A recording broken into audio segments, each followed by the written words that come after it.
Buenas tardes a todos y a todas. Yo soy Carmen Coleto, trabajo como responsable de proyectos en Fipcar y nada, os doy la bienvenida a este seminario virtual que hemos titulado Empresas responsables, avances y desafíos en derechos humanos.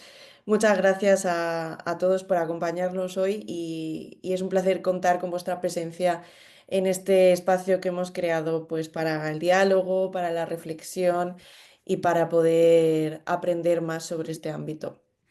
El seminario de hoy tiene el objetivo de presentar nuestro nuevo curso gratuito online que es sobre empresas y derechos humanos, que lo vais a tener en los próximos días en la plataforma de Fipcar. Y bueno, por ello hemos querido generar pues este intercambio sobre cuáles son los retos que actualmente nos plantea el papel del sector privado en la protección o también en la vulneración en algunos casos de derechos fundamentales. Hoy contamos con dos expertos que nos van a ayudar a profundizar en estos dos temas. Por un lado, tenemos a Daniela Iglesias Márquez, que es profesor ayudante doctor de Derecho Internacional Público y Relaciones Internacionales de la Universidad de La Laguna. Y por otra parte, tenemos a Alexia Cerezo Méndez, que es abogada por la Universidad Nacional Autónoma de México y especializada en temas de empresas y derechos humanos, medio ambiente y género. También es Legal Intern sobre empresas y derechos humanos en Oxfam Intermón. Os explico un poco cómo va a ser este seminario. La sesión va a durar aproximadamente como una hora. Vamos a comenzar con las intervenciones a los ponentes, que va a ser a través de una serie de preguntas, y después vamos a abrir un espacio para todas vuestras preguntas y comentarios. Os invitamos a que utilicéis el chat para cualquier inquietud, cualquier reflexión a lo largo del seminario y estaremos encantados de leeros y compartir vuestras reflexiones al final. Así que nada, sin más preámbulos ni introducciones, te quería comentar a ti, Daniel, primero, que por qué es importante que la ciudadanía comprenda cómo las empresas pueden influir en los derechos humanos y en la democracia. Perfecto, muchísimas gracias, Carmen. Espero que se me escuche bien. Y bueno, como no puede ser de otra forma, tengo que empezar también con los agradecimientos y con las felicitaciones. Así esperamos a ver si se une alguien más a la llamada. Y bueno, por ello, en primer lugar, agradecer a la Fundación Internacional Baltasar Garzón por la invitación, muy en particular a Carmen por toda la organización, por toda la flexibilidad también para encontrar una fecha para poder llevar a cabo esta conversación, que en un principio nos costó, pero por fin hemos encontrado ese, ese espacio. Em, También felicitarles por esta iniciativa de una conversación más informal, más allá de cuestiones mucho más técnicas. Y cuando me propusieron la idea me pareció muy interesante porque creo que en el ámbito de empresas y derechos humanos queda mucho por hacer. Y siempre es importante tener nuevas gentes, nuevas personas interesadas en la temática que puedan aportar pues nuevas ideas o nuevas perspectivas. Por tanto, me parece genial esta idea y también pues enhorabuena por el curso que van a lanzar. Y bueno, no quiero desaprovechar tampoco esta primera oportunidad de intervención para decir que también es un gran honor y un placer pues compartir este espacio con Alexia Cerezo, que es una persona experta en el ámbito de empresas y derechos humanos y que a pesar de su larga experiencia también creo que es una joven promesa en este ámbito y por tanto va a ser un lujo poderle escuchar. Bien, dicho esto, en relación a lo que me planteabas, Carmen, sobre por qué es importante comprender cómo las empresas pues, pueden influir en los derechos humanos y en la democracia, pues yo quisiera plantear tres reflexiones y tres cuestiones. La primera de ellas sería el hecho de que las empresas al final del día pues forman parte de nuestro día a día. Realmente todos los productos o la mayoría de los productos, bienes y servicios que consumimos vienen de una empresa privada, desde la luz que consumimos, desde el dispositivo que estamos utilizando para esta conversación, la ropa que vestimos, pues todo hoy en día proviene de una empresa privada que suele realizar también pues actividades transnacionales y que gracias a esas actividades transnacionales, gracias a esos sistemas o procesos de producción descentralizados, complejos y fragmentados, pues disponemos de estos bienes y servicios, que estos procesos de producción no serían otra cosa que esas cadenas de suministro que se extienden a lo largo de distintos países. Y gracias a estas cadenas de suministro, pues gracias a ellas, pues tenemos estos móviles de última generación que permiten a las empresas pues extraer esos minerales necesarios para la fabricación del móvil, eh, minerales que se extraen de países del sur global, se trasladan a otro país para ese procesamiento, después se trasladan a otro para ensamblar el dispositivo y finalmente pues llegan a esa comercialización y distribución que es cuando podemos pues acceder a todos estos productos. Y esto me lleva a mi segunda reflexión sobre que muchas veces desconocemos o ignoramos estos procesos de producción o estas cadenas de suministro que si bien pueden tener unos impactos positivos sobre los derechos humanos, también pueden tener unos impactos negativos. Se dice que estas cadenas de suministros o procesos de producción fragmentados pueden tener unos impactos positivos por el hecho de que esa extracción de minerales pues puede generar unos beneficios económicos, ese ensamblamiento, esos talleres de fabricación pueden generar unos puestos de trabajo también, pero si miramos detalladamente, si miramos con lupa estos supuestos beneficios económicos, podemos observar que muchas veces esta extracción de minerales también está asociada con ese desplazamiento de comunidades locales, con esa vulneración de derechos colectivos de los pueblos indígenas o bien con asociados a contaminación del suelo o agua. También si miramos esos puestos de trabajo, vamos a ver que muchas veces pues, son condiciones laborales bastante precarias, sueldos muy inferiores o bien jornadas laborales muy excesivas. Em, por tanto, vemos que esos beneficios económicos también están asociados pues a una gran parte de impactos negativos sobre los derechos humanos. Y esto muchas veces responde a esa lógica, sobre todo la lógica de las grandes empresas transnacionales, que su principal objetivo es esa acumulación de capital. Ya lo decía Milton Friedman, uno de los economistas más reconocidos del siglo XX, que la única responsabilidad de las empresas es generar ese beneficio para los accionistas. Muchas grandes empresas pues responden a esta lógica de un mayor beneficio al menor coste posible. Y esto pues básicamente lo que promueve es un desarrollo económico a corto plazo, pero poco sostenible ya que no tiene en consideración esos impactos negativos sobre las personas o sobre el medio ambiente. Y de hecho aquí voy a citar una frase de un informe de Naciones Unidas que leía esta mañana que dice justamente, los paradigmas económicos y empresariales actuales se basan en la explotación de las personas y la naturaleza. Esta frase creo que pone de manifiesto todos estos años que se han ido acumulando evidencias de cómo las actividades empresariales pues tienen un impacto negativo sobre los derechos humanos y sobre todo pues tienen un impacto desproporcionado, eh, diferenciado en los estados del sur global. Pero a pesar de que la mayoría de esos impactos se sienten en el sur global, no podemos obviar que también muchos de los impactos los podemos sufrir en el norte global. Sobre todo si tenemos en cuenta, por ejemplo, que muchas de las empresas contribuyen al cambio climático. El cambio climático genera unos efectos negativos sobre los derechos humanos y estos efectos negativos pues no discriminan, es decir, se van a sentir tanto en el sur global como en el norte global. Por tanto, tenemos una serie de impactos negativos que afectan en general a toda la población. Y mi última reflexión va en relación a los espacios políticos y de gobernanza que están conquistando las empresas hoy en día. Em, es cierto que en la historia ha habido una gran influencia por parte de las grandes empresas en la política, en la gobernanza, pero creo que hoy en día estamos en un contexto en el que esa relación Estado y empresa son cada vez más estrechas. Y hay que tener en cuenta que el Estado pues es ese garante de la protección y del respeto a los derechos humanos y la empresa pues al final su objetivo es esa búsqueda de beneficios. Y por tanto, esa relación cada vez más estrecha, pues hace que esa función pública de protección y respeto de los derechos humanos se vaya diluyendo en beneficio de los intereses empresariales.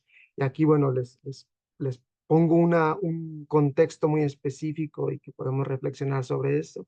Es el caso de eh, cómo la administración del actual presidente Trump, pues muchos de sus personas más cercanas provienen del mundo empresarial. También muchos estados de América Latina o bien europeos, pues vemos cómo esa relación entre gobierno y empresa es cada vez más estrecha. Y esto hace la necesidad de buscar unos contrapesos importantes de cara a una predominancia de ese discurso económico de un mayor beneficio a corto plazo y poco sostenible que no tenga en consideración esos impactos negativos sobre las personas y el medio ambiente. Por tanto, esta es una de las razones por qué hablar también de esta cuestión sobre la compleja relación entre empresas y derechos humanos. Y creo que con esto lo dejaría para esta primera pregunta. Muy bien, Daniel, muchas gracias. Y teniendo en cuenta todo este contexto anterior que nos has planteado de cada vez van copando más, más territorios de poder este sector privado, ¿qué iniciativas pues, normativas, políticas o institucionales se han ido promoviendo en el ámbito internacional para poder prevenir o mitigar los impactos adversos que las actividades empresariales pueden generar sobre los derechos de las personas? Mm, Esta pregunta es, digamos, bastante extensa, Carmen, pero voy a intentar ser lo más breve posible. Digo que es bastante extensa porque al final del día el debate entre empresas y derechos humanos data ya desde la década de los 70, no es una cuestión, digamos, tan novedosa. Y bueno, ya desde la década de los 70, pues han empezado a surgir distintas iniciativas, distintos instrumentos que tienen justamente ese objetivo de prevenir y mitigar los impactos de las actividades empresariales. Ya desde los 70 en Naciones Unidas ya había una propuesta de un proyecto de código de conducta para empresas transnacionales con estándares ambientales, de derechos humanos, de derechos laborales, y es un instrumento incluso que se negoció durante casi 20 años, pero al final del día es un instrumento que no prosperó y no vio la luz, pero de manera paralela también ya empezaban a surgir otros instrumentos de carácter voluntario, por ejemplo, las líneas directrices de la OCDE para empresas multinacionales, que este es un instrumento que se adopta en la década de los 70, pero que sigue actualmente vigente y que se ha ido actualizando a lo largo de varios años. También en la misma década de los 70, la declaración tripartita de la OIT para empresas multinacionales, y que también es un instrumento que está actualmente vigente. Y también podemos decir que desde la década de los 70, 80, 90 vamos a ver surgir códigos de conducta, políticas de responsabilidad social corporativa, que son instrumentos voluntarios y de carácter unilateral que pues tienen también ese objetivo de promover una conducta empresarial responsable. Y este tipo de iniciativas de carácter voluntario pues han tenido mucho más aceptación por parte de las empresas y también incluso por parte de muchos estados.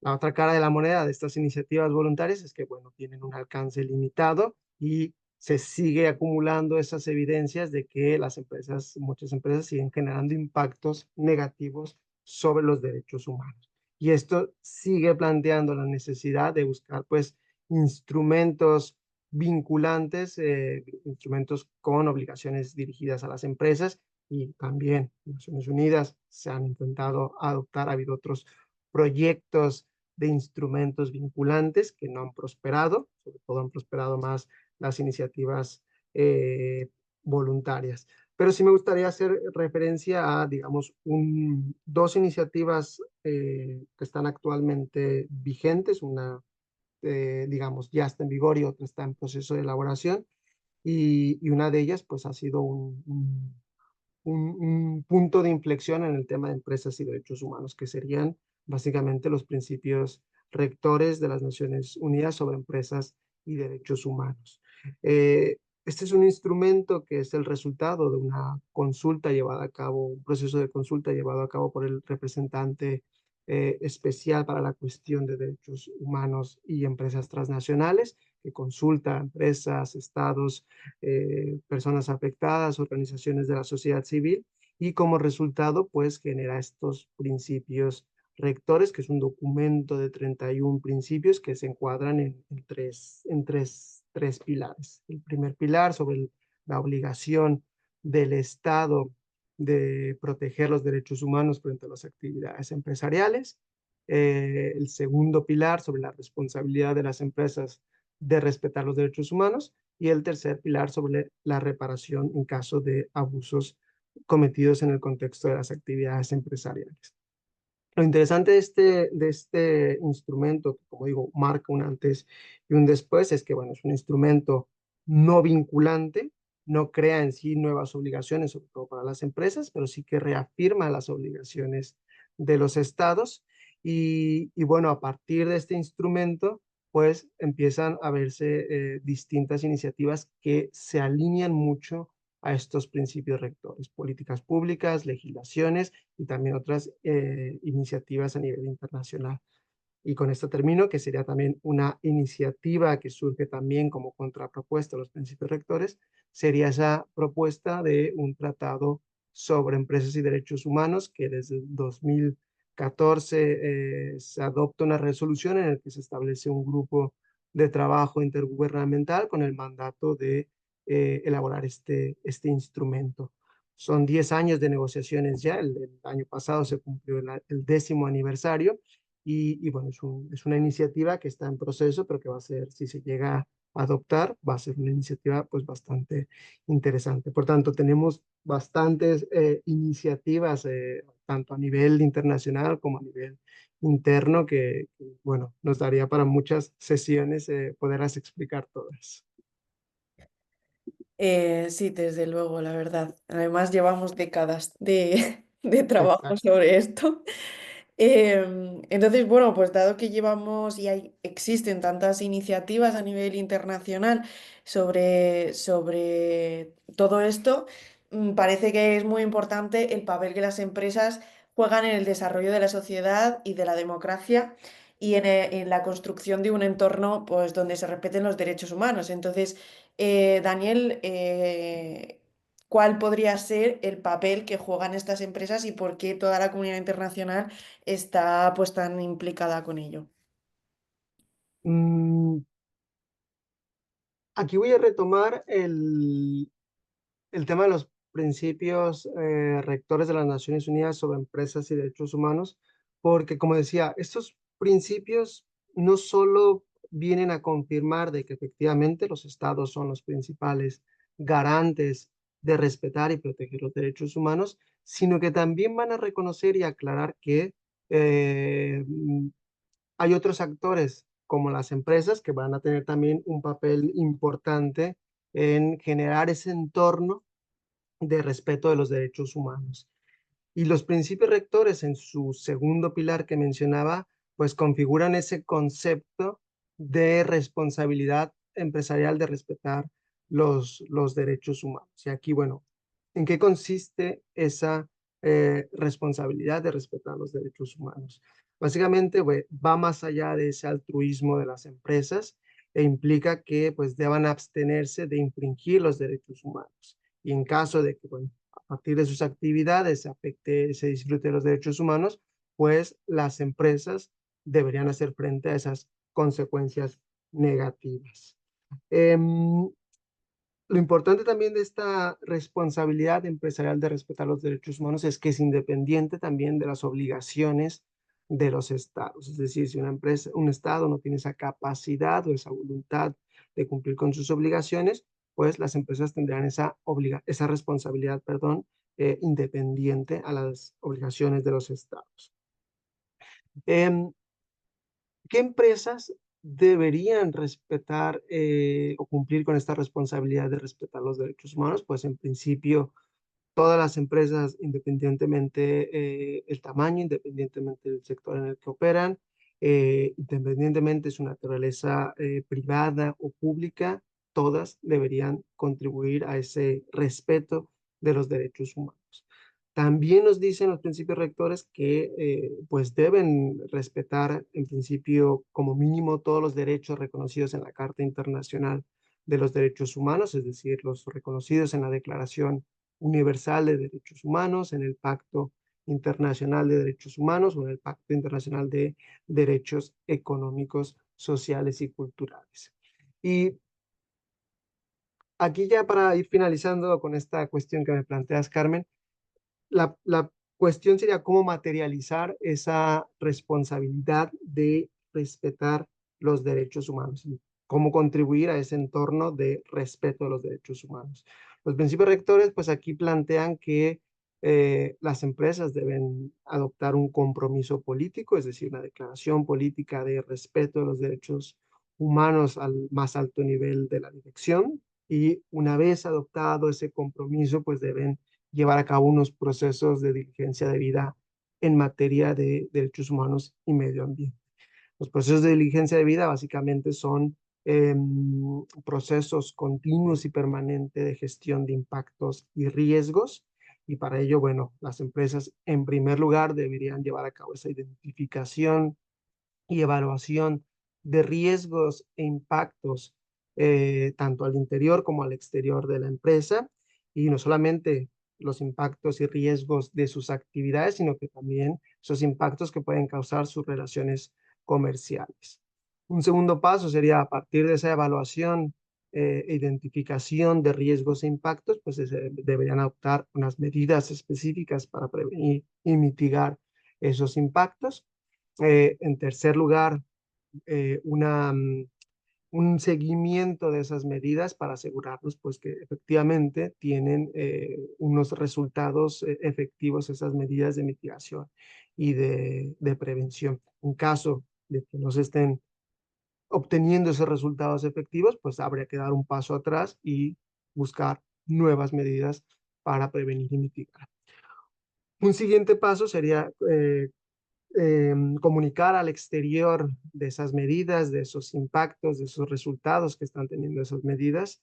Y finalmente, pues si todo esto funciona, no llegaríamos al siguiente paso que sería la reparación. La reparación se daría, pues en todo caso, de que se materialicen esos impactos o esos riesgos y bueno, la empresa aquí debería o reparar o bien contribuir a la reparación. Este es uno de los mecanismos importantes con los que se puede contribuir a generar ese entorno del respeto de los derechos humanos.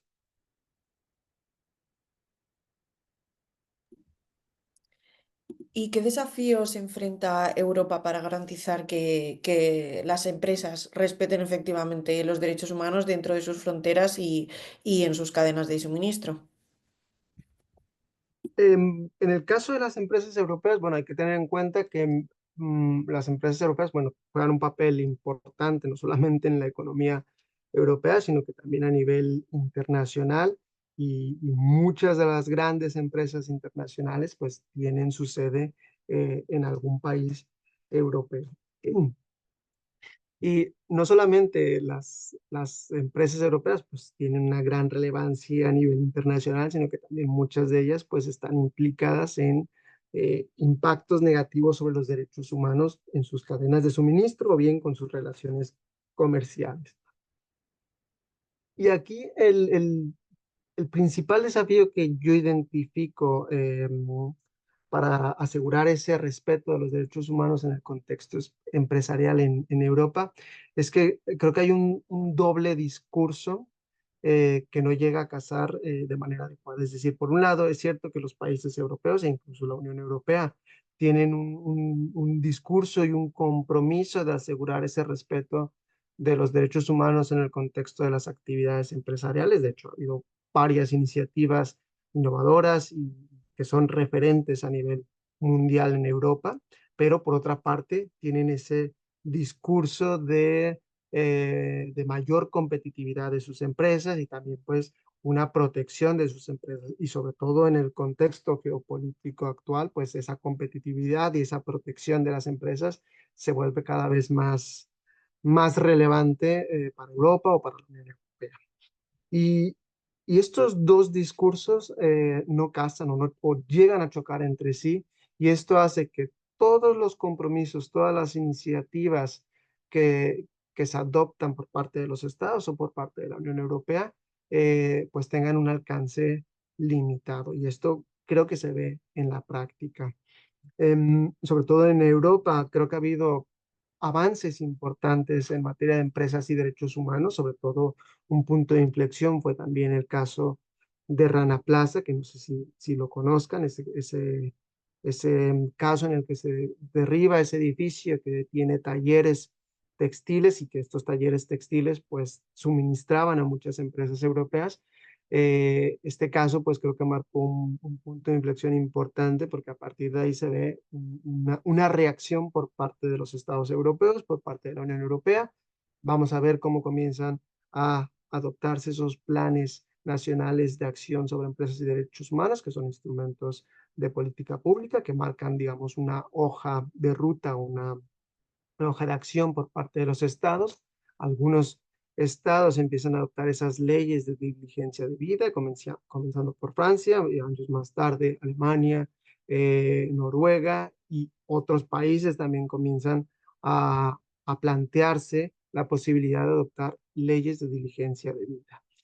En el ámbito de la Unión Europea, pues la Unión Europea ha tenido algunos instrumentos interesantes que tienen este objetivo de asegurar el respeto de los derechos humanos en el contexto empresarial y ha adoptado desde instrumentos de divulgación de información no financiera o incluso eh, instrumentos de diligencia de vida sectoriales. Y el más reciente y el más interesante, pues sería esa directiva de diligencia de vida que se adoptó el año pasado y que aquí vemos cómo el discurso de mayor competitividad, protección a las empresas, choca con esos desarrollos que tienen como objetivo proteger los derechos humanos en el contexto de las actividades empresariales. Esta directiva a la que hago referencia, pues, eh, superó un proceso legislativo bastante complejo y aún así se adoptó. Tuvo algunos avances importantes en materia de prevención y de reparación. Y este año, a inicios de este año, la Comisión Europea adopta pues un paquete de simplificación de esta directiva, que no es otra cosa que todos esos avances en materia de prevención y de responsabilidad van en retroceso. Y uno de los discursos para la adopción de esta simplificación de esta directiva es justamente esa competitividad, impulsar la competitividad de sus empresas y esa protección de sus empresas y sobre todo evitarles una carga burocrática. Por tanto, uno de los principales desafíos que yo identifico es ese choque de discursos entre protección de los derechos humanos y mayor competitividad y protección de las empresas. Muchas gracias, Daniel. Ahora, Alexia, quería también comenzar preguntándote a ti que cómo las empresas pueden garantizar el respeto y la protección de los derechos humanos en todas sus operaciones y especialmente en contextos de riesgos elevados como en países con una débil protección legal al respecto. Gracias, Carmen. Pues mira, antes de contestar tu pregunta muy atinada, pues igual me tomo unos segundos para dar un pequeño mensaje de agradecimiento y bueno, agradecer esta oportunidad a la Fundación Baltasar Garzón digamos, de este curso que hace, como mencionaba Daniel, muy interesante que se propicien estos espacios de diálogo, de reflexión y bueno, pues felicitar también a la Fundación, agradecerte a ti por toda la organización, digamos, que lleva todo este curso y, digamos, hacer posible que estemos el día de hoy aquí. Y bueno, igual, pues, ¿qué puedo decir de estar compartiendo este espacio con Daniel, que es, como ya lo escucharon, un gran experto en la materia, con mucha digamos, práctica, experiencia a nivel regional, a nivel internacional, y pues el honor es mío, de estar aquí contigo y con ustedes este día. Y bueno, pues ya dicho esto, pues digamos que sí, procedo a contestar tu pregunta. Muy interesante porque, bueno, Daniel nos explicaba, pues sí, nos explicaba cómo surge esta cuestión de empresas y derechos humanos, la evolución que ha habido, digamos, los avances que también han existido a nivel Europa, a nivel mundial, y también en América Latina, que se está también, digamos, de la misma manera avanzando, pero también somos conscientes de que todavía no está, digamos, terminado y por lo mismo de que sigue en construcción. Cuando hablamos de contextos de riesgos elevados, pues es más complicado, ¿no? Cuando existen estas protecciones débiles, donde el Estado no exige como tal una protección y garantía a los derechos humanos, las empresas no se pueden limitar a cumplir con lo mínimo que establece la ley, ya que los principios rectores, que como mencionaba Daniel, este es el estándar, digamos, mayormente conocido a nivel mundial, nos mencionan que las empresas tienen la responsabilidad de respetar los derechos humanos independientemente del actuar del Estado, es decir, que no se deben someter a lo que diga el Estado, sino que también deben hacer su parte, deben, digamos, implementar medidas, digamos, tener un papel activo en esta agenda, ¿no? Y una manera de ellas es yo diría que las empresas para que puedan enfrentar este reto es la adopción en la medida de su tamaño, sector y giro, adoptar las medidas y procesos de debida diligencia, ¿no? En derechos humanos, y la debida diligencia brevemente es entendida como este proceso continuo para identificar, prevenir y mitigar los impactos negativos que pueden generar sus operaciones empresariales de manera directa o de manera indirecta. De igual manera, como comentaba Daniel, pues bueno, muchas empresas adoptan estos procesos en sus empresas matrices, pero no solamente las afectaciones a los derechos humanos se cometen en los lugares de donde están constituidas estas empresas matrices, sino a lo largo de su cadena de suministro. Él nos comentaba el impacto que tiene esto, sobre todo a nivel en el sur global, ¿no? Entonces también es importante que la debida diligencia se realice dentro de la cadena de suministro, y muy importante, debe estar basada en el diálogo con las partes interesadas. ¿Qué quiere decir esto? Con las y los trabajadores, con las y los proveedores, contratistas e incluso con los consumidores, digamos que debe tomar en cuenta las opiniones de estas partes interesadas.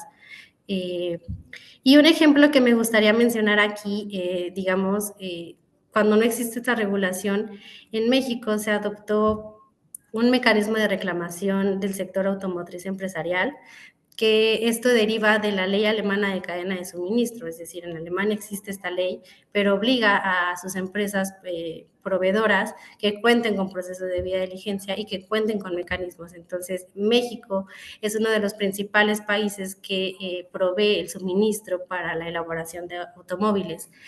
Digamos, en México no contamos con una regulación específica de debida diligencia, pero sí una ley alemana obliga de manera indirecta. Entonces surge este mecanismo, y lo interesante de esta iniciativa es que es de reciente creación, justo el año pasado, digamos, inició, pero durante su creación tomó en cuenta la participación de las partes interesadas, o sea, desde que se pensó, se diseñó, se creó y ahora se está implementando, tomó en cuenta la opinión de las y los trabajadores, la sociedad civil, que es sumamente importante, tanto alemana como mexicana, la participación de defensorías del pueblo, alemana y mexicana, y claro, el sector automotriz empresarial alemán también, digamos, todos ellos en conjunto participaron para la creación de este mecanismo. Entonces, ese es un ejemplo de cómo también, aunque no exista una regulación, en este caso, por ejemplo, en México, de manera directa,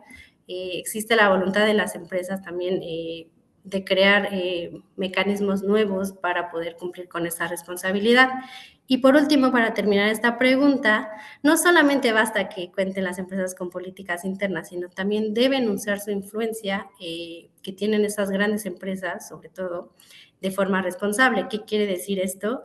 Evitar que cuenten con relaciones con actores o proveedores, sobre todo, que sepan que perpetúan abusos, no sé, como trabajo infantil, digamos, este tipo de abusos, que sepan las empresas, cuando sepan que existen estos abusos, cortar la relación laboral o incluso también brindar asesoramiento a esos proveedores para tratar de prevenir y mitigar el daño. Entonces, con eso terminaría.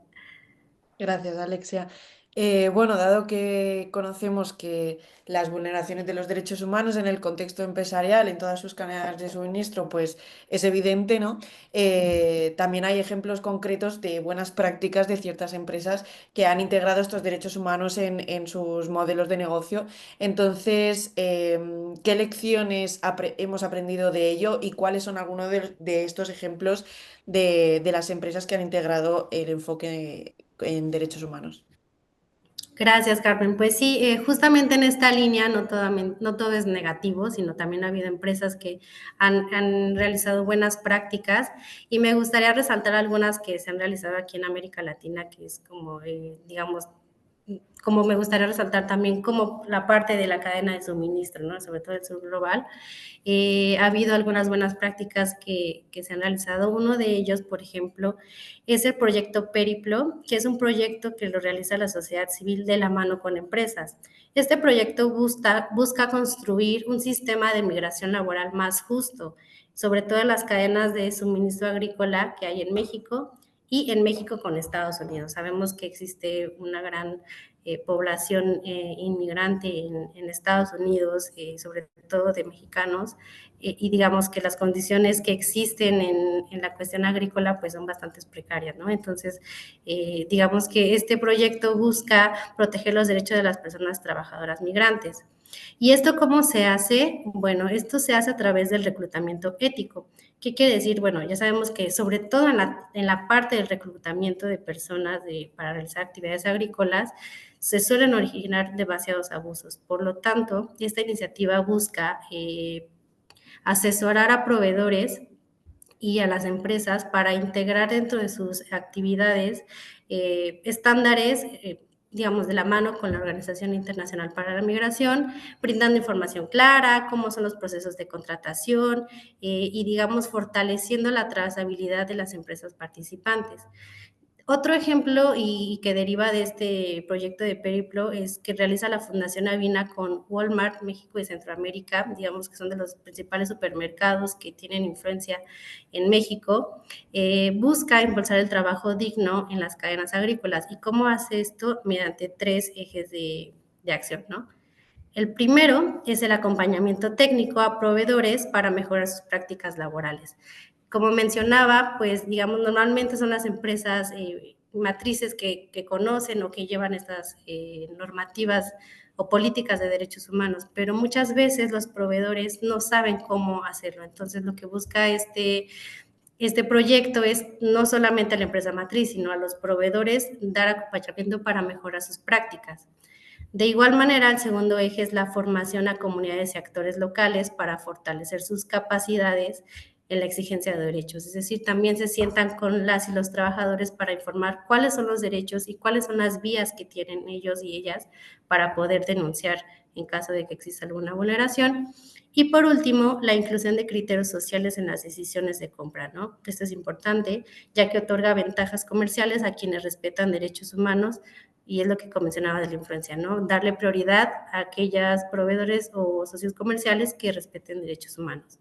Por último, las lecciones que podemos resaltar de aquí es que se pueden respetar derechos humanos y se debe hacer desde las fases iniciales del negocio, es decir, desde que, si, a la medida de lo posible, desde que inicia un negocio, tratar de ir integrando estas políticas para que exista un mayor resultado. Otro punto bastante importante y que se ha hecho mucho énfasis es las alianzas que tiene con la sociedad civil, con las empresas y digamos las partes interesadas, ya que esto aumenta la legitimidad y la sostenibilidad en estas iniciativas. Y por último, pues nos damos cuenta que si existen los incentivos correctos, esto ayuda a escalar las buenas prácticas a nivel sistémico, lo que puede irse replicando en este sector o en otros sectores. Entonces, con eso respondería esta pregunta. Gracias. Y bueno, dado que Daniel nos ha explicado un poco cómo se integra este enfoque de derechos humanos dentro de las empresas en Europa, ¿qué lecciones puede aprender América Latina de estas experiencias europeas en cuanto a esta regulación? Sí, pues también muy interesante esta pregunta, porque ahora que escuchaba a Daniel en la pregunta que le hiciste de, digamos, de estas iniciativas que hay en Europa, y él nos comentaba, ¿no? Como qué retos existen, digamos, desafíos y retos que hay. Si bien hay iniciativas, pues esos también tienen y enfrentan a su vez retos. Entonces, digamos que aquí también, pues me gustaría resaltar algunas, pero también tomar en cuenta que América Latina puede tomar en cuenta de esto, ¿no? Y bueno, Daniel nos hacía un gran resumen de qué iniciativas hay, por ejemplo, de ellas, pues esta reciente directiva de debida diligencia en sostenibilidad corporativa o la ley alemana de cadena de suministro que me comentaba anteriormente. Estos, digamos, marcos normativos que se han ido poco a poco evolucionando e implementado, poco a poco implementado en Europa, ¿qué es lo que piden? Bueno, exigen que las empresas identifiquen, prevengan y mitiguen aspectos negativos en derechos humanos y en medio ambiente. Y no solamente en Europa, sino también que puede impactar en terceros países. Entonces, ¿qué podemos aprender de estas iniciativas? Me gustaría resaltar dos puntos, ¿no? El primero es el rol que tiene el Estado como garante. Lo que podemos ver en Europa es que los gobiernos no solamente buscan legislar, con la reserva pues digamos, de los recientes retos que hay, sobre todo esta directiva de debida diligencia, lo que se busca sí es legislar, pero también, digamos, el papel que tiene en la supervisión y sanción, pero también en el apoyo que brinda a los países, el apoyo técnico sobre todo, ¿no? De cómo se puede implementar esta directiva, otras, digamos, sí, hacer esta transposición en cada uno de los países. Digamos, este apoyo técnico que brinda, esta asesoría que da, me parece bastante importante, digamos, dar el acompañamiento a las empresas, ¿no? En contraste que lo que pasa en América Latina, ¿no? La fiscalización a veces es un poco limitada y depende mucho de la capacidad institucional de los gobiernos, lo que puede generar una impunidad corporativa, como ya nos mencionaba Daniel. Y es por eso que es importante insistir que en América Latina se establezcan los marcos regulatorios, es decir, creando leyes o políticas públicas para que se garantice su cumplimiento y acceso a la justicia. Otro punto que me gustaría destacar de que se puede retomar de Europa es la participación social, ya que muchas de estas leyes, y sobre todo ahorita es un momento muy importante, surgen o tienen mucha presión derivada de coaliciones de sociedad civil, sindicatos, y los mismos ciudadanos están informados, ¿no? Entonces existe mucha presión y mucha vigilancia, sobre todo social, en el desarrollo de estas legislaciones, y es importante por ello que en América Latina se fortalezca la incidencia de sociedad civil, que existe un gran trabajo de las compañeros y compañeras, pero digamos, debe existir mayor apoyo, mayor conocimiento, mayor difusión de ello, para que se pueda construir desde adentro estas políticas. Sin embargo, me gustaría terminar que si bien existen aportes valiosos y grandes avances en esta materia, para que América Latina pueda hacerlo, se debe tomar en cuenta el contexto. No basta nada más con replicarlo, ¿no? Porque muchas veces se quiere replicar algo del exterior sin tomar en cuenta las necesidades y contexto, sobre todo que enfrenta América Latina y los desafíos estructurales, por ejemplo, la desigualdad, la informalidad, la concentración de poder económico y podemos decir como debilidad institucional. Por ello, considero que América Latina debe adoptar, pues sí, ¿no? Debe estar adaptado a la realidad local que tenemos hoy en día y que su diseño y organización siempre se tome en cuenta la participación de sociedad civil, los pueblos y comunidades indígenas y las personas trabajadoras que son el centro de esto, ¿no? Y bueno, con esto me gustaría terminar con esta reflexión. Si bien en Europa hay muchos avances útiles, mucha cuestión de que podemos tomar en cuenta, sí, para que pueda tener una mayor efectividad, se debe tomar el contexto latinoamericano para ir bajando estas políticas, atendiendo al contexto y necesidades estructurales que tenemos.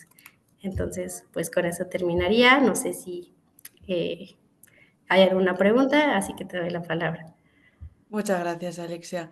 Desde luego que sí, que los contextos son absolutamente distintos, no solamente de continente a continente, sino de propios territorios nacionales que se deben tomar en cuenta y mirar con lupa, desde luego. No sé si alguien quiere hacer alguna aportación, algún comentario, o simplemente podéis levantar la mano, hablar si queréis, o dejar algo en el chat. Y mientras tanto, si tanto Daniel como Alexia quiere hacer alguna reflexión de ambas intervenciones, también podéis hacerlo. Yo tengo por lo menos una pregunta que hacer, que es algo que me ha surgido durante realizando el curso. Pero bueno, primero Valeria dice, hola, está quedando poco tiempo, pero quisiera preguntarles a los expertos como derecho humano esencial al salario digno y la extensión de la jornada laboral y los abusos de algunas empresas desde el no respeto al envío de un mail o un mensaje fuera de horario, etcétera. Y por otro lado, no veo muchas diferencias entre América Latina y Europa. Estamos en el siglo XXI y trabajamos cada vez más. No sé si o Alexia o Daniel. Pues si quiere Daniel primero iniciar y con todo gusto yo también puedo, nos dividimos, no sé cómo lo veas mejor. No, bueno, yo creo que más allá de ser una pregunta, creo que es un comentario y Reflexión. efectivamente creo que, bueno, sí es cierto, estamos bajo esa lógica de mayor producción y esto implica, pues, esas jornadas laborales, el respeto al no envío de un mail o fuera de horario, pues eso es básicamente estamos inmersos en ese proceso de producción al máximo y eso implica, pues, muchas vulneraciones de derechos laborales. Lo que yo Bueno, sobre todo la justamente, diferencia entre América, discúlpame, justamente es por eso que te hago como experto, les hago como experto la pregunta. Digamos, por ahí también podríamos pensar en criticar justamente esto que me parece que vos estabas diciendo, que es el sistema capitalista, ¿no? Porque hablaron mucho de producción, del rol de las empresas, pero no... Primero porque vengo de Argentina, hace poco tiempo que estoy en España, pero viví hasta hace pocos meses en Argentina y me encuentro enfrentándome contra situaciones del mercado laboral, más allá de también que tengo permiso legal y todo, para trabajar aquí en España, situaciones de mucha vulneración de derechos.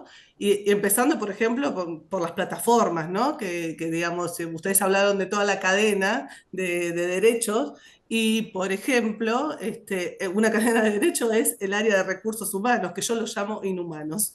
Sí, porque justamente, digamos, detrás de esa formación de esa gente no hay un sujeto y tampoco no hay un sujeto de derecho. Por eso digo, es una pregunta. Estamos en el siglo XXI, tenemos las herramientas digitales, está comprobadísimo que una persona, cuanto menos trabaja y disfruta más del tiempo de ocio, acá creo que en España ha habido una reducción, los viernes se trabaja un poco menos o algo así, y en Alemania está sancionado que te manden un mail fuera de horario, un mensaje, pero bueno, a veces las empresas, ni hablar las multinacionales, te tratan, digo, ustedes como especialista a nivel global, digo, no, me sorprende que no escuche nada sobre eso. Digo, por eso sí es una pregunta, es mi comentario, pero es una pregunta.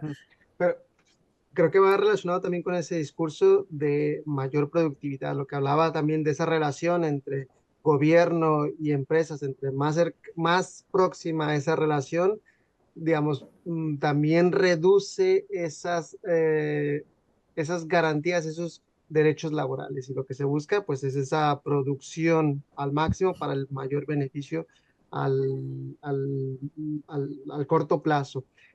Y esto es lo que se ve y esto es lo que repercute entonces, en todo caso, en no se está legislando, estamos trabajando más y no hay ningún tipo de reacción ante estos casos que son cada vez más evidentes y sobre todo hoy en día con todas estas tecnologías, es cierto que el derecho a la desconexión parece totalmente alejado en muchos contextos, pero esto está también muy encaminado con este sistema y sobre todo con esa relación entre que las empresas quieren que seamos más productivos y los estados pues no están teniendo la reacción que deberían tener en cuanto a legislación.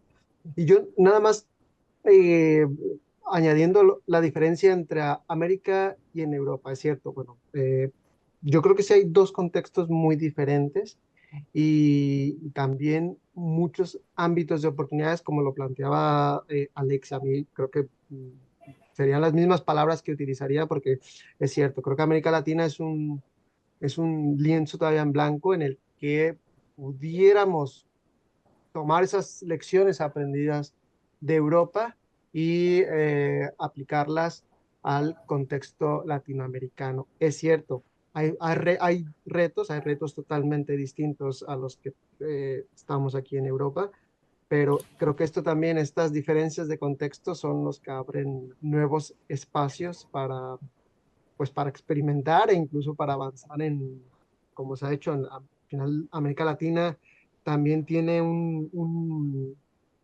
eh, un bagaje en el reconocimiento y en la lucha por los derechos humanos que no se ve en Europa. Por tanto, creo que hay oportunidades, o sea, es cierto, mientras hablemos de producción, los contextos van a ser iguales, pero en cuanto a oportunidades, creo que tenemos bastante. Y bueno, y en Argentina, es cierto, bueno, hay una situación bastante complicada, pero también estos escenarios adversos se prestan para buscar nuevos espacios de luchas y de oportunidades, creo.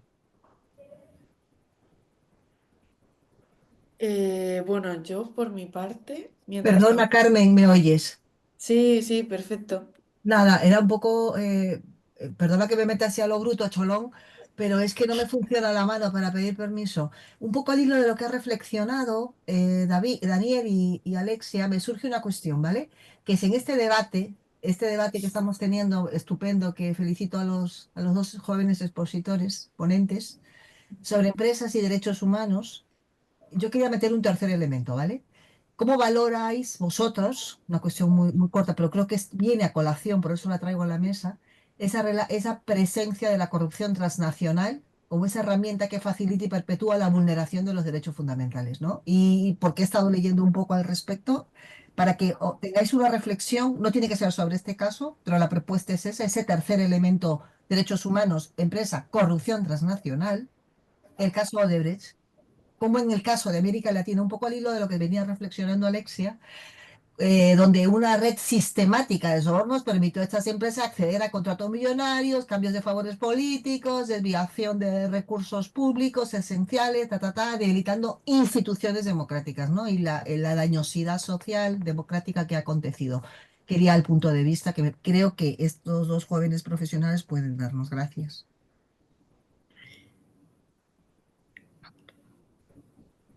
Pues, Daniel, pues Alex, ¿qué quieres? Pues bueno, para tomar también la palabra, agradezco mucho la participación de Valeria y bueno, la ahorita participación de Mónica, agradecemos mucho tu punto de vista, muy interesante retomar este punto de la corrupción, que es sumamente común, lamentablemente, en esta agenda, pero bueno, yo lo relaciono con lo que mencionaba también Daniel al inicio, ¿no? Como, a ver, hablamos de empresas y derechos humanos como no lo quisiera hacer como el deber ser, pero sí es lo que buscamos, ir hacia allá, pero que también existen retos y entre ellos la corrupción, ¿no? Y yo lo retomaría con lo que decía Daniel, ¿no? De la influencia que tienen estas, sobre todo grandes empresas, que tienen en la captura corporativa junto con el Estado, ¿no? Digamos, para que esté la corrupción, pues siempre tiene que estar la participación de un agente estatal, ¿no? No se puede dar solamente con el sector privado, sino tiene que haber participación del Estado para que exista la corrupción. Entonces, es por eso importante y justamente muy bueno que lo saques a la mesa, Mónica, el tema de la corrupción, ya que, pues sí, las empresas tienen un gran poder económico, un gran poder de influencia político, que incluso las legislaciones están adoptadas en beneficio, lamentablemente, en, en favor de las empresas, ¿no? Y qué es lo que busca esta agenda, ir poco a poco señalando, mencionando cuáles son los retos, qué debemos trabajar en ello día a día y qué es lo que tiene que hacer el Estado también, ¿no? Para prevenir y sobre sancionar estas cuestiones que ocurren no solamente a nivel nacional, sino también el impacto internacional que genera la corrupción. Entonces, muy interesante que tomes ese tema. Entonces, yo lo dejaré ahí. No sé si Daniel tiene algún comentario al respecto. No, yo solo suscribir lo que comentan tanto Mónica como Alexia. La corrupción creo que es también uno de los principales obstáculos para avanzar en la agenda de empresas y derechos humanos y está claro también que hay una estrecha relación entre corrupción y derechos humanos, sobre todo impactos negativos en los derechos humanos y no sé si, Mónica, si estás trabajando y has visto que hay un informe interesante en el sistema interamericano que hace la relación justamente entre corrupción y derechos humanos y por tanto es un tema importante y relacionado en este binomio de empresas y derechos humanos. Sí, sí, sí, Daniel. Perdón, antes de nada, perdonad, estoy en el despacho, no tengo cámara, no es mi ordenador, es el del despacho, si no pondría cámara. Que lo he revisado y sobre todo, fíjate una cosa, no quiero romper un poco el hilo del tema que estamos trabajando, pero en febrero la gestión de Donald Trump, hay una ley que seguro que la conocéis, que es la Foreign Corruption Practice Act, que es la ley de prácticas corruptas en el exterior para empresas multinacionales y evitar esa corrupción, ¿no? Entonces, esta ley ha sido actualmente suspendida desde febrero y es una ley que es la madre del cordero de la lucha contra la corrupción en las empresas transnacionales y va un poco al hilo de lo que estáis exponiendo vosotros. Entonces, claro, ante una circunstancia como tal, que esta famosa ley, que es la que construye toda la normativa nacional nuestra española, europea, en América Latina, los convenios que tenemos de Naciones Unidas, OECD, etc., y que ahora esté suspendida. Claro, hay 3.000 procedimientos en Estados Unidos de multinacionales suspendidos. Entonces, todo esto a mí me crea una inseguridad potente, ¿no? Y Sí, nada, ¿no? Y, daros las gracias, ¿eh? La reflexión ha sido buenísima. Me no, encanta. y va muy en línea de nuevo, creo que ese planteamiento, esa primera reflexión de, bueno, relación, gobierno y empresas, y como dices, sobre todo tomando el ejemplo de la situación en Estados Unidos, al final es el caso más evidente en donde se da esa mayor protección a las empresas en deterioro de cualquier otros derechos humanos o medio ambiente que puede existir. Entonces creo que este es el ejemplo más claro de lo que Justo. veníamos comentando al inicio. Sí. Sí, sí, sí. Sí, justo. O sea, que lo clava Exacto. justamente de unos países más importantes que trabajan en la lucha contra la corrupción de empresas transnacionales vinculadas a lo que tú trabajas, Daniel, medio ambiente, en los temas de empresa que trabaja Alexia. ¿Qué podemos esperar de esa famosa normativa que además nos dio un punto de inflexión en los años 70 y que ha tardado 20 años y que ha sido la Organización de Estados Americanos la primera en dar una vuelta de tuerca, y luego la OCDE, Naciones Unidas, bla, bla, bla, y todo lo que tenemos ahora construido, y que tenemos todos un tipo penal, un injusto penal de corrupción transnacional? Esa famosa ley actualmente la suspendes, pues claro, me echo las manos a la cabeza. Totalmente de acuerdo. Y fantástica, ¿eh? Me ha parecido una reunión, os agradezco muchísimo. Gracias, Gracias. Mónica. Muchas gracias, Mónica. Bueno, no sé si alguien quiere añadir algo más. Em, yo lo único que quería preguntar, porque es algo que me ha surgido a mí haciendo este proyecto, es que, ¿qué opináis al respecto de la posibilidad de que exista este tratado vinculante que también ha hecho referencia a Daniel Iglesias a nivel internacional? Porque no sé, o sea, no sé qué pensar, lleva mucho tiempo en curso, es algo que sería muy potente, entonces me gustaría escuchar vuestras opiniones.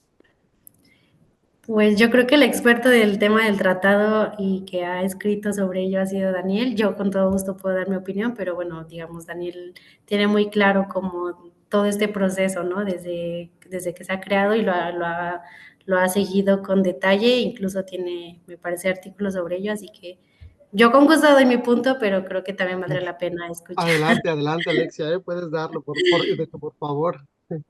No, bueno, yo brevemente para poder darte a ti mayor espacio de reflexión sobre ello, pero bueno, este tratado que pregunta Carmen, pues sí, digamos que ha seguido en negociación, se han discutido pues cuestiones muy delicadas para algunos estados que no están de acuerdo sobre ciertos puntos que pues claramente no les conviene, ¿no? Digamos, por así decirlo, pues buscan, digamos, no siempre buscan la mayor protección, sino buscan más bien la protección de los estados. Sobre todo ahorita yo lo que tomo a colación y lo que hemos venido hablando esta sesión ha sido el papel de Estados Unidos, ¿no? Digamos, ahora con la administración de Trump, pues, y las empresas chinas, digamos, la situación actual de los aranceles que también enfrenta el mundo entero, pues pone mayor retos para para algún día poder llegar a la adopción de un tratado. Sin embargo, resalto, pues sí, digamos, esta necesidad de regulación, digamos que un tratado pues, sería algo muy ambicioso, muy bueno, pero mientras está ese tratado, yo creo que los países también deben de manera interna hacer política pública, ¿no? O sea, antes de esperar un tratado, que también de manera interna y regional se trabaje en iniciativas. Yo diría eso, no para no esperar, digamos, para que no dejemos un vacío en la espera de que llegue un tratado, sino al mismo tiempo ir trabajando en una agenda nacional y regional y trabajar de manera colaborativa. Lo dejaría ahí. Pero yo, bueno, mi punto de vista es que el instrumento jurídicamente vinculante, pues va a ser otro instrumento más que venga a complementar todo este universo de, de empresas y derechos humanos y que creo que, digamos, bien lo dicen los principios rectores. El objetivo es tener esa combinación inteligente de medidas vinculantes y no vinculantes. Por tanto, aquí se agregaría un instrumento vinculante, pero también creo que, digamos, va a aportar, pero no va a ser la solución a todos los problemas en materia de empresas y derechos humanos, y sobre todo teniendo en cuenta de cómo funciona también el derecho internacional de los derechos humanos. Es decir, eh, podemos estar 10 años en negociaciones o más de 10 años en negociaciones que, digamos, se está extendiendo debido a que se están tratando cuestiones muy delicadas por parte, consideran algunos estados que se afecta pues estos intereses económicos, esa protección de sus empresas, y por tanto por eso va un poco lento este proceso. Hay avances, hay retrocesos, vamos creo que en unas subidas y bajadas. No sé en qué vaya a acabar, ha habido unos borradores muy interesantes, muy progresistas, y luego hay unos retrocesos que no sabemos por qué han pasado. Entonces, en cuanto al instrumento, también una cuestión que hay que tener en cuenta es, bueno, podemos llegar a adoptarlo. Ahora bien, la pregunta es, ¿entrará en vigor? Esto pasa con muchos tratados en el ámbito internacional. Se negocian, se adoptan, pero no llegan a entrar en vigor. Y también entran en vigor y la implementación a nivel nacional puede dejar mucho que desear.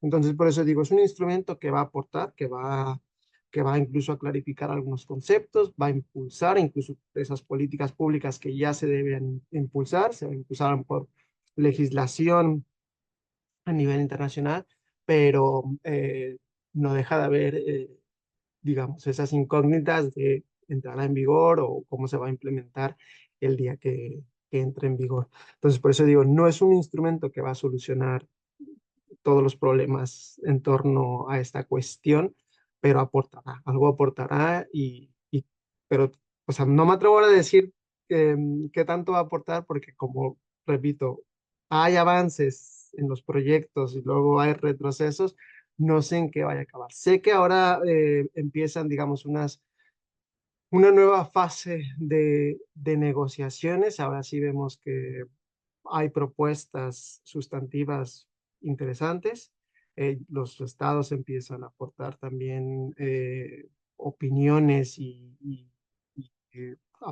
propuestas mucho más claras o para un tratado con dientes, pero bueno, finalmente, como seguimos en este proceso de negociación, no sé en qué acabará, pero bueno, mi conclusión es aportará, pero no será la solución a todos los problemas. Sí, como también decía Alexia, no debemos esperar a que esto ocurra y pensemos que es un milagro, ¿no? O sea, hablando un poco así coloquialmente. Desde luego que puede aportar, pero que a nivel nacional, regional, también es necesario pues tener ir avanzando en este aspecto y sobre todo también, como comentaba Alexia, ir adaptando estas regulaciones a los territorios. Yo creo que lo podemos dejar aquí porque nos hemos pasado un poco de tiempo. Y nada, pues agradecer a todos los que habéis estado aquí presentes y a Alexia y a Daniel, que ha sido un placer escucharos, siempre, siempre lo es. Y nada, deciros que en los próximos días vais a tener el curso disponible, son 7 módulos. De hecho, uno de los módulos que hablaba, del tema que hablaba Mónica, de la corrupción, está solo dedicado a eso. Entonces, si te interesa, Mónica, ahí vas a poder leer más al respecto. Y nada, cada módulo tienen vídeos explicativos, una serie de test, o sea que, bueno, si estáis interesados o interesadas, lo tenéis ahí disponible. Y nada, de nuevo, muchísimas gracias a todos y a todas por estar hoy aquí.